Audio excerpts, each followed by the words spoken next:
वैसे तो भाई इंडियन एनिमेशन इंडस्ट्री से यूथ मेच्योर एनिमेशन की डिमांड करते करते थक गए, मगर किसी ने भी इसके ऊपर ज्यादा ध्यान नहीं दिया। कभी कभार वो कोशिश जरूर करते हैं, मगर वो घूम फिर के अपना टारगेट ऑडियंस बच्चों को ही बना लेते हैं। और इसी बीच इंडिया में इनविंसिबल जैसे एनिमेशन और डेमन स्लेयर जैसे एनिमे ने कब यूथ को अपने कब्जे में ले लिया पता ही नहीं चला। पर अब अपनी खिसकती ऑडियंस को देख इंडियन एनिमेशन इंडस्ट्री की आंख खुली है और फाइनली अब वो अपना फोकस शिफ्ट कर रहे हैं किड्स और टीन ऑडियंस से मैच्योर ऑडियंस की ओर। तो कौन कौन है इस दौड़ में शामिल, किस किस तरह के शोज ये ला रहे हैं और अचानक से ऐसा क्या हुआ कि लोग इस ओर भी ध्यान देने लग गए, जानेंगे आज के इस अपडेट और एनालिसिस वाले वीडियो में। तो मैं हूं आपका होस्ट प्रणय और आप देख रहे हैं सुपर पॉप कल्चर।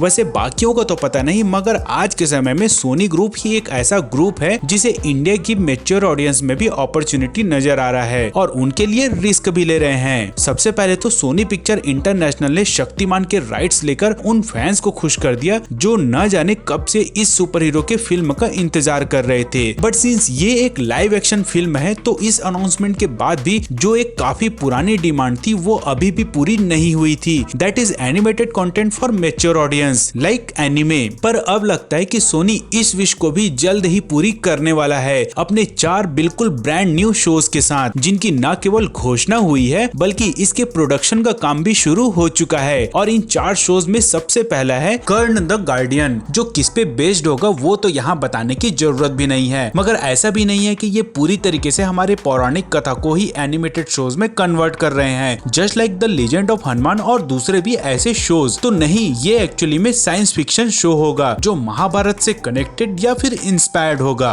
और इसे पूरी तरीके से एनिमे स्टाइल में ही बनाया जाएगा, मगर इंडियन टच के साथ। अब इससे पहले कि कोई ये सोचे कि एनिमे तो जापान की स्टूडियो ही अच्छा बना सकती है, तो उन्हें मैं बता दूं कि यस, शायद ऐसा ही कुछ इनके मेकर्स भी सोचते हैं। इसीलिए तो इस एनिमेशन के लिए जापान की एक बड़ी एनिमे स्टूडियो के साथ टाई अप किया जा रहा है। स्टूडियो के बाद अब अगर इसकी स्टोरी की बात करें तो इसकी स्टोरी लाइन का तो फिलहाल कोई आइडिया नहीं है, मगर फिलहाल ये 2 सीजन के रूप में आएगा, जिसमें से पहला सीजन होगा 12 एपिसोड्स का और दूसरा सीजन होगा 22 एपिसोड्स का। और सिंस दोनों सीजन का काम एक साथ शुरू होगा तो इसके 2 सीजन तो 100% टेलीकास्ट होंगे ही, मगर इसके बाद इसके रिस्पांस और डिमांड के हिसाब से ही इसके अगले सीजन पर काम किया जाएगा। तो सोनी ये ने कर्ण को लेकर कर्ण की तरह बिल्कुल सटीक निशाना तो लगा दिया है। अब बस वो इस एनिमेशन में वो मैच्योरिटी बरकरार रखे, न कि बहक कर फिर से छोटा भीम के रास्ते निकल जाए। खैर वैसे सोनी के तर्कस में बस एक ही नहीं बल्कि और भी 3 तीर हैं, जिसमें से दूसरा है CID स्क्वाड, और जो नाम से ही अपना कॉन्सेप्ट बता रहा है। पर ना इसमें ना तो हाथ हिलाने वाला ACP प्रद्युमन होगा, न ही दरवाजा तोड़ने वाला दया, और न ही अपने जीप से चक कर लैब टेस्टिंग करने वाला सालुंखे।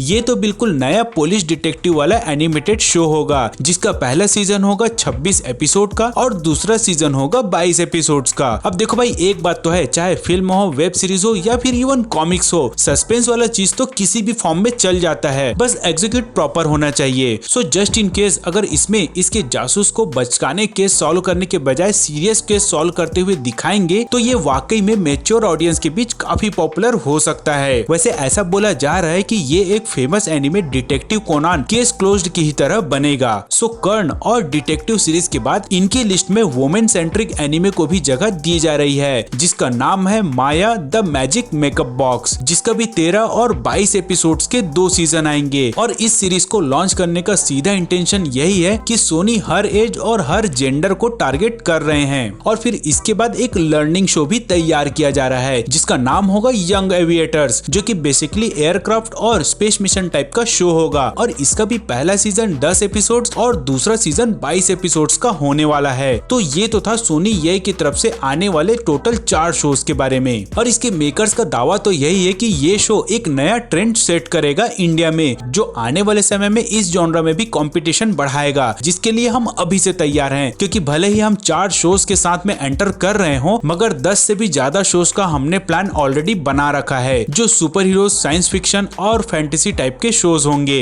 वैसे अगर आपको लग रहा है कि सोनी आई के बाद और भी लोग इस जॉनरा में उतरेंगे, तो नहीं, और भी लोग उतरेंगे नहीं, बल्कि निकलोडियन इंडिया और कार्टून नेटवर्क नेटवर्क जिसे अब वार्नर ब्रोस ने एक्वायर कर लिया है, वो भी अब डीसी के एनिमेशन की तरह बिल्कुल नए शोज को प्लान कर रहे हैं, स्पेशली फॉर इंडिया। बस फर्क यही है कि सोनी ने पहले अनाउंस करके और प्रोडक्शन शुरू करके बाजी मार ली है। अब अगर अब तक के अपकमिंग शोज और कंपनीज के बीच में होते इस कंपटीशन को देखकर अगर आपको ऐसा लग रहा है कि अरे भाई ये अचानक से इन्हें क्या हुआ, ये एकाएक इतने एग्रेसिव कैसे हो गए, तो उन्हें मैं बता दूं कि इसकी शुरुआत अभी से नहीं बल्कि 3-4 साल पहले से हो गई थी, जिसका रिजल्ट अब दिखने लगा है। बट उसे मैं अपने अगले एनालिसिस वाले वीडियो में कवर करूंगा दोस्तों, क्योंकि वो वीडियो न केवल इंफॉर्मेटिव रहेगा बल्कि करियर पॉइंट ऑफ व्यू से भी काफी नॉलेजेबल होगा, और मैं चाहूंगा कि उस वीडियो को आप में से कोई भी मिस ना करे। सो जस्ट इन केस अगर आपने इस चैनल को अब तक सब्सक्राइब नहीं किया है तो भाई पहले कर ले, साथ ही बेल आइकॉन पे भी क्लिक कर ले ताकि ये वीडियो अपलोड होते ही इसका नोटिफिकेशन आप तक सबसे पहले पहुंच जाए। सो आज का वीडियो अगर आपको अच्छा लगा तो इसे अपने फ्रेंड्स के साथ शेयर करने में कोई कंजूसी ना करें दोस्तों। सो आज के इस वीडियो में फिलहाल इतना ही दोस्तों, मिलते हैं अगले वीडियो में, तब तक के लिए tata bye bye and take care.